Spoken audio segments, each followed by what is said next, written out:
کل ہی امن تحریک کے ساتھیوں کو پیغام دیا تھا کہ ہم بھلے اپنے علاقوں میں لاکھوں کی تعداد میں نکلیں، لیکن ڈالری جنگ کی خواہش رکھنے والے آپریشن کا ارادہ کر چکے ہیں۔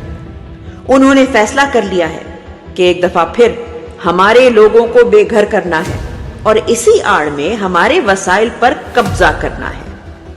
لہٰذا ہمیں اب پرامن مارچ کا رخ اسلام آباد کی طرف کرنے کے لیے جرگہ بلانا ہوگا۔ آج تیرا میں نہتے معصوموں پر گولیاں چلا دی گئیں۔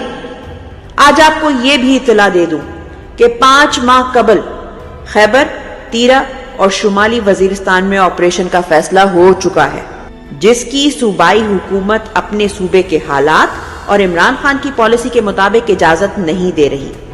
لہٰذا اس مقصد کے حصول کے لیے اگلے 1 ماہ میں اراکین صوبائی اسمبلی کو نااہل کر کے حکومت تبدیلی کا بھی فیصلہ کیا گیا ہے، کیونکہ عالمی طاقتوں سے پختونخوا کے وسائل کے حوالے سے کی گئی کمٹمنٹ اور قبضے پر کوئی کمپرومائز نہیں ہو سکتا۔ دوسرے مرحلے میں خیبر اور وزیرستان کے بعد باجوڑ، مہمند اور ملحقہ علاقوں میں بھی اس ڈالری جنگ کو پھیلایا جائے گا، اور چونکہ مالاکنڈ ریجن ہماری تحریک کے بعد سے نسبتاً پرامن ہے، لہٰذا باجوڑ سے ملحقہ ضلع مالاکنڈ میں ٹارگیٹڈ آپریشن کے نام پر سرگرمیاں شروع ہو چکی ہیں۔ مالاکنڈ کے عوام کے لیے بھی یہ پیغام ہے کہ جو خطرہ ٹل چکا تھا وہ پھر سے آپ کے سروں پر منڈلا رہا ہے۔ اگلے ہفتے سے آپ بھی سڑکوں پر نکلنے کی تیاری کریں۔ خیبر پختونخوا کو تو سمجھ آ گئی ہے، لیکن اپنے باقی ہموطنوں کو بتانا چاہتا ہوں کہ آپ بھی دیکھ لیں کہ ریاست کے نام پر قابض مافیا کیسے خون کی ہولی کھیل رہا ہے۔ کیا اب بھی آپ میں سے کسی کو شک ہے کہ یہ کھیل کون اور کس کے لیے کھیل رہا ہے؟ اب بھی کوئی شک ہے کہ 2022 میں دہشت گردوں کو کس مقصد سے واپس لانے کا پلان بنا؟ سرحد پر باڑ کے باوجود وہ قافلوں کی شکل تشکیل کرتے رہے۔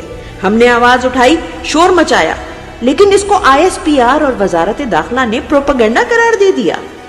کیا ہماری ہر بات درست ثابت نہیں ہوئی؟ مجبوراً ہم نے عوام کو کال دی اور عوامی طاقت سے اپنا امن حاصل کیا تو ریاست کو یہ بھی ناگوار گزرا۔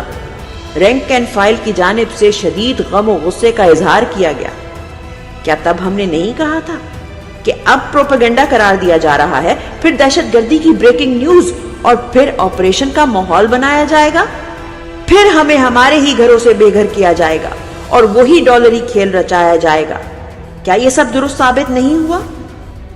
پھر نگراں حکومت کے دوران ان کی آباد کاری کا آغاز ہوا اور مینڈیٹ چوری اور نئے الیکشن کے بعد سے آپریشن کا راگ الاپا جانے لگا۔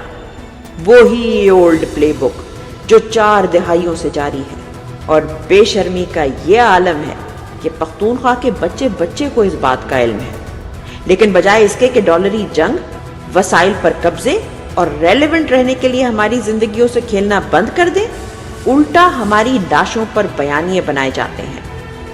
اس پہ حکم کہ لاشیں اٹھاؤ، بے گھری سہو، اف تک نہ کرو، کیونکہ ہماری توہین ہو جاتی ہے۔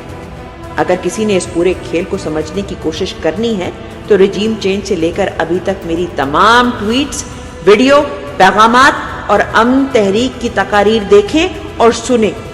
جو کہا تھا ایک ایک لفظ بدقسمتی سے سچ ثابت ہو رہا ہے، مگر واٹس ایپ سے مینج ہونے والا میڈیا ایشوز اور ایونٹس پر فوجی پیغامات کے مطابق صرف ریکٹ کرتا رہا، اور فوجی قیادت نے حالات اتنے خراب کر دیے کہ اب اس گند کو سمیٹنے میں نہ جانے کتنا وقت اور کتنی جانیں قربان ہونی ہے۔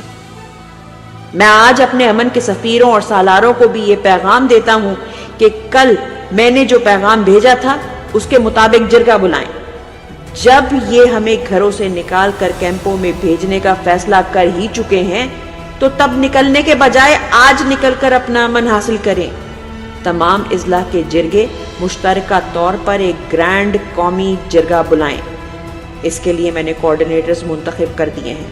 ان کے نام ٹویٹ میں لکھ کر ان کے لیے مزید مشکلات پیدا نہیں کر سکتا، کیونکہ پہلے ہی ڈرون کے خلاف ریاست کا جھوٹ بے نقاب کرنے پر ڈاکٹر امجد مشکل میں ہیں۔ ڈاکٹر حمید اور گلظفر کے گھر پر بم حملہ ہو چکا ہے۔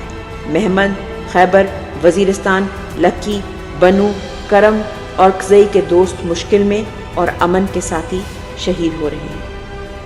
آخری بات، صوبائی حکومت سے بھی اپیل ہے کہ جیسے کچھ دن پہلے آپ نے بھی وہی باتیں کی جو ہم کرتے آ رہے ہیں، آپ بھی آپریشن کے خلاف ہیں، اور اگر آپ کو بھی بائی پاس کر کے یہ ظلم ہو رہا ہے تو آپ بھی اس قومی جرگے کا حصہ بنیں اور ہمارے ساتھ اسلام آباد کا رخ کریں۔